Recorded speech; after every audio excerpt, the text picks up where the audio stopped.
Ditekan publik, Bupati Pati akhirnya membatalkan kenaikan pajak hingga 250%.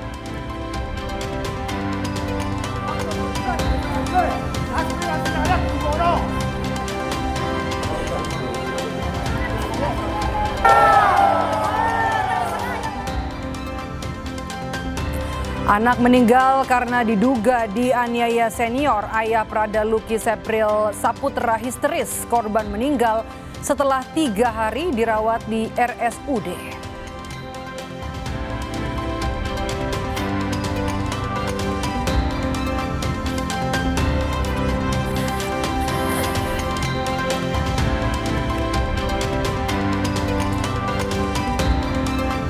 Gubernur Jawa Barat Deddy Mulyadi mengaku siap digugat 8 organisasi sekolah swasta yang merasa dirugikan dengan kebijakan penambahan rombongan belajar.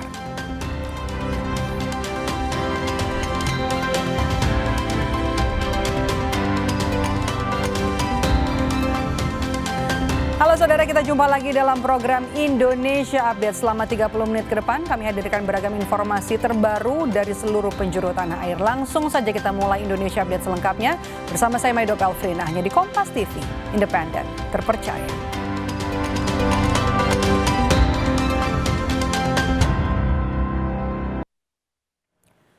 Informasi pertama saudara, diduga korsleting bus pengangkut rombongan gerak jalan SMP Negeri 3 Manggis terbakar di Jalan Raya Buitan, Kecamatan Manggis, Kabupaten Karangasem, Bali.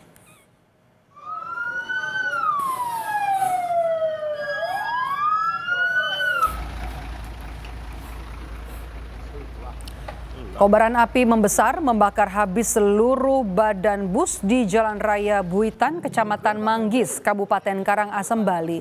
Dugaan sementara, bus yang membawa rombongan gerak jalan dari SMP Negeri 3 Manggis menuju kota Amlapura ini terbakar karena korsleting.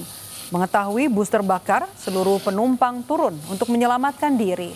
Api baru bisa dipadamkan setelah 3 unit mobil pemadam dikerahkan ke lokasi. Penyebab kebakaran kini masih diselidiki polisi. Yang mengangkut 25 murid-murid sekolah SMP 3 Manggis yang akan melaksanakan kegiatan gerak jalan di Karangasem. 1 jam kemudian kebakaran dapat dipadamkan oleh pemadam kebakaran dibantu dengan masyarakat. Untuk korban nihil. Sebagai penyebab kebakaran masih dilakukan penyelidikan. Masih dari peristiwa kebakaran, saudara, seorang lansia tewas di dalam rumahnya di Bangkalan, Jawa Timur. Api diduga berasal dari ledakan LPG.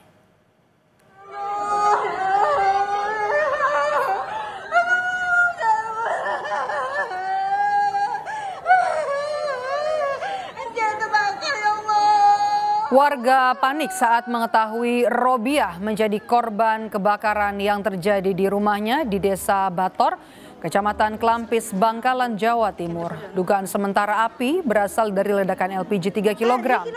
Api berhasil dipadamkan warga, sementara korban dievakuasi untuk dimakamkan keluarga. Informasi yang didapat adalah terjadinya kebocoran gas 3 kg.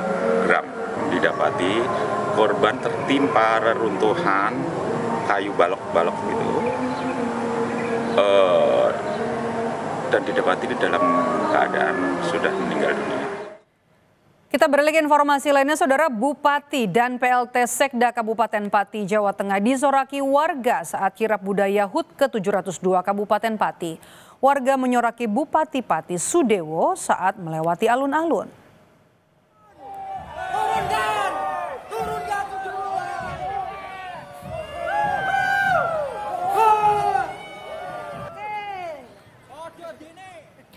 Inilah momen saat Bupati Pati Sudewo dan istrinya disoraki warga saat kirap budaya HUT ke-702 Kabupaten Pati. Tak hanya menyoraki Bupati, PLT Sekda Kabupaten Pati pun tak luput disoraki warga. Sorakan warga ini merupakan bentuk luapan emosi dan kekecewaan warga setelah Bupati Pati menaikkan pajak bumi bangunan, perdesaan dan perkotaan atau PBBP 2 hingga 250%. para pemimpinnya tadi lewat dan disuarahi oleh masyarakatnya. Kenapa Mas suara seperti itu Mas? Mungkin ini kan baru angkat-angkatnya ya, terkait kenaikan PBB itu, mungkin salah satu bentuk kekecewaan dari masyarakat Pati ini. Tadi yang disuarahi siapa aja yang lewat tadi itu Mas? Kalau nggak salah itu Patinya kan ya? Pati sama Sekda aja. Sekda. Terus mendapatkan penolakan dari warganya, Bupati Pati Jawa Tengah Sudewo akhirnya membatalkan kenaikan tarif PBB P2 hingga 250%. Pembatalan kenaikan pajak disebut Sudewo untuk menjaga situasi tetap kondusif serta mendorong perekonomian dan pembangunan daerah. Sementara bagi warga yang sudah terlanjur membayar pajak dengan kebijakan kenaikan tarif, Sudewo berjanji akan mengembalikan kelebihan bayar kepada warga. Mencermati perkembangan situasi dan kondisi, juga mengakomodir aspirasi yang berkembang, saya memutuskan kebijakan kenaikan PBB P2 saya batalkan untuk menciptakan situasi aman dan kondusif dan dalam rangka memperlancar perekonomian dan pembangunan Kabupaten Pati. Saya sampaikan berarti pembayaran pajaknya, PBB P2-nya akan kembali seperti semula, yaitu seperti pada tahun 2024. Jangan hanya 5.000 orang, 50.000 orang suruh ngerahkan. Saya tidak akan gentar, saya tidak akan merubah keputusan, tetap maju. Dan saya instruksikan semua aparatur pemerintah Kabupaten Pati tidak boleh ada bergening apapun dengan Yaya Kunci. Saya sudah perintahkan Irjen untuk cek tujuannya, dasarnya apa. Tapi kan biasanya Pak, Perda itu harus konsultasi ke Kemendagri, itu udah konsultasi belum? Saya akan cek lagi. Saya baru juga tahu dari media, makanya saya akan cek. Itulah, nah kebijakan Mas Dewa melanggar kerja. Yang bayar itu masyarakat Pak. Betul. Penolakan warga Pati atas kebijakan kenaikan pajak bumi dan bangunan hingga 250% terus disuarakan. Merespon kegaduhan kenaikan PBB P2, Gubernur Jawa Tengah Ahmad Lutfi turut buka suara. Lutfi bilang kebijakan Bupati perlu dikaji ulang. Kenaikan pajak jangan sampai membebani masyarakat. Harus dibuka keran komunikasi, dan ini sudah saya sampaikan ke Bupati Pati untuk dibuka komunikasi dengan masyarakat terkait dengan public complaint wilayah, itu untuk menjaga kondisi. Kemudian yang kedua terkait dengan materi, yaitu naiknya PBB. Satu prinsipnya adalah disesuaikan dengan kemampuan daerah. Kemudian yang kedua, tidak boleh membebani masyarakat, sehingga perintah saya untuk dilakukan evaluasi dan kajian. Warga menganggap kebijakan Bupati mencekik rakyat, apalagi dilakukan di tengah situasi ekonomi yang sedang lesu. Kalau naik ya nggak sampai segitu lah Pak, naiknya dikit aja gitu.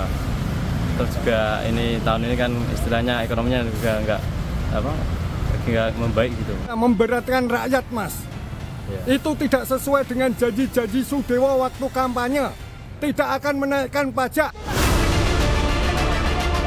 Menurut rencana, demonstrasi menentang kebijakan Bupati menaikkan PBB P2 digelar 13 Agustus mendatang. Namun sebelum demo digelar, Bupati akhirnya membatalkan rencana menaikkan pajak hingga hampir 3 kali lipat. Tim Liputan, Kompas TV.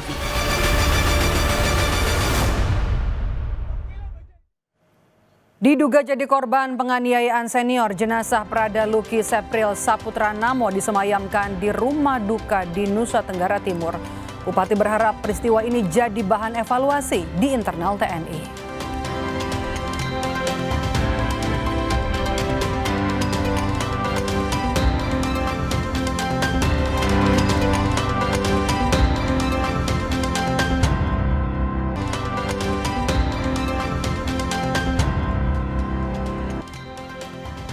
Masih bersama saya Maido Pelfrina di Indonesia Update. Saudara, jenazah almarhum Prada Luki Sepril Saputra Namo masih disemayamkan keluarga di rumah duka di Nagekeo, Nusa Tenggara Timur. Bupati Nagekeo berharap peristiwa ini tidak terulang dan jadi bahan evaluasi di internal TNI.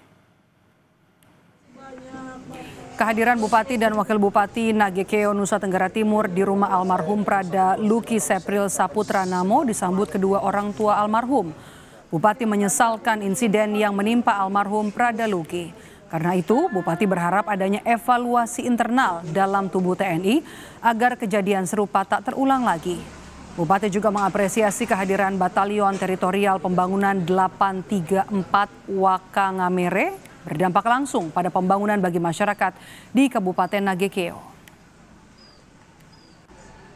Saya kira itu berjalan dengan sendirinya, kita tidak bisa. Saya yakin ini akan berjalan sesuai dengan ketentuan yang ada.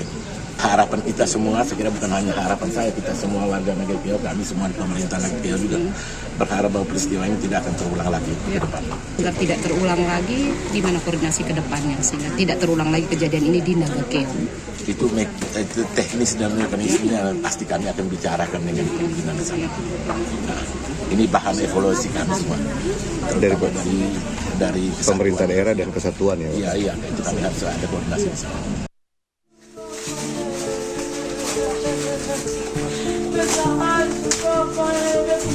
Tangis keluarga pecah saat melihat peti jenazah Prada Luki Sepril Saputra Namo, anggota TNI Angkatan Darat yang bertugas di Batalion Teritorial Pembangunan TP 834 Wakangamere, Nagekeo, Nusa Tenggara Timur. Sebelum meninggal dunia pada Rabu 6 Agustus 2025 yang lalu, Prada Luki sempat dirawat di Rumah Sakit Umum Daerah Airamo selama 3 hari. Ayah Prada Luki menduga anaknya meninggal dunia usai dianiaya seniornya di dalam asrama batalion. Sang ayah pun menuntut semua yang terlibat diproses seadil-adilnya. Ada satu catatan, biar tidak ada Luki yang lain, Luki yang lain. Ingat Bapak, anak tentara aja dibunuh kok, bagaimana mau yang lain? Saya tidak punya kekuatan. Tapi keadilan pasti Tuhan akan, jangankan manusia, Tuhan aja mendukung kok. Sementara itu, Komandan Peleton dari Kesatuan Prada Luki menyebut pihaknya sudah berupaya membawa Prada Luki ke rumah sakit untuk mendapatkan perawatan. Dan kami berupaya memberikan bantuan terbaik, Pak. Sampai kami memfasilitasi semuanya di sana. Kemudian sampai di sini kan kita harus visum itu bisa keluar karena atas dasar penyidikan. Tapi bapaknya inginnya mempunyai visum untuk kepentingan untuk data yang pribadi. Jadi kami belum bisa memastikan. Sekarang kami bawa ke rumah sakit yang lain dulu. Ya, Pak, ya. Di rumah sakit di Nagekeo itu ada visum luar atau ada otopsi? Di sana sudah ada visum luar, Pak. Visum pertama sudah ada. Visum luar sudah ada, kemudian dari pihak Rumah Sakit Nagekeo pun sudah menjanjikan akan diberikan langsung visumnya itu ke pihak keluarga. Kasus kematian Prada Luki kini ditangani Subdenpom 9 ND. Citos Natun, Kompas TV, Kupang, Nusa Tenggara Timur. Kita ke berita lainnya, Saudara. Gubernur Jawa Barat Deddy Mulyadi digugat oleh 8 organisasi sekolah swasta ke Pengadilan Tata Usaha Negara PT-UN Bandung. Gugatan itu dilayangkan setelah pemerintah Provinsi Jawa Barat membuat kebijakan soal penambahan rombongan belajar tahun ajaran 2025-2026. Agenda sidang pertama gugatan ini berisi dismissal, proses, dan juga menerima nasihat-nasihat dari majelis. Penggugat menganggap keputusan gubernur tentang pencegahan anak putus sekolah ke jenjang pendidikan menengah itu membuat jumlah siswa baru menurun drastis dan merugikan sekolah swasta. Sidang pertama ini berlangsung selama 1 jam dan tertutup untuk media. Adanya keputusan gubernur ini, penerimaan sekolah baru di sekolah penggugat ini ya, menjadi kendalanya itu berkurang. Yang kedua, di samping berkurang akan menyebabkan guru-guru yang sudah tersertifikasi itu tidak bisa memenuhi jam pelajaran. Karena jam pelajaran itu bagi guru yang sudah bersertifikasi itu harus 24 jam per minggu. Nah itu, sehingga dengan berkurangnya murid baru pada tahun 2000. Gubernur Jawa Barat Deddy Mulyadi menyatakan menghormati gugatan 8 organisasi sekolah swasta yang merasa dirugikan dengan kebijakan penambahan rombongan belajar. Kebijakan maksimal 50 siswa dalam satu kelas di sekolah negeri dianggap menurunkan siswa baru di sekolah swasta. Menurut Deddy, kebijakannya menguntungkan warga Jawa Barat untuk bisa mendapatkan akses pendidikan gratis dan gugatan itu perlu dibuktikan dengan data di persidangan. Dan di situ ingat loh, yang digugat itu adalah upaya Gubernur Jawa Barat untuk menyelamatkan putus sekolah. Dan yang kita selamatkan hari ini adalah 47.000 orang yang bisa bersekolah di sekolah pemerintah free. Bahkan kita di perubahan anggaran ini juga akan menyiapkan pakaian sepatu buat mereka. Dan kemudian kalau hari ini saya mendapat gugatan, ya nggak ada masalah. Ya kita hadapi, kita hormati gugatan, itu hak setiap warga negara. Tren penerimaan siswa baru di sekolah swasta itu mengalami penurunan dalam 3-4 tahun terakhir. Itu yang pertama. Kemudian yang kedua, sekolah swastanya tumbuh bertambah. Ditutupnya Pelabuhan Sanur akibat cuaca buruk mengakibatkan penumpang dari dan menuju Nusa Penida membludak di Pelabuhan Kusamba dan Pelabuhan Tribuana, Kelungkung, Bali.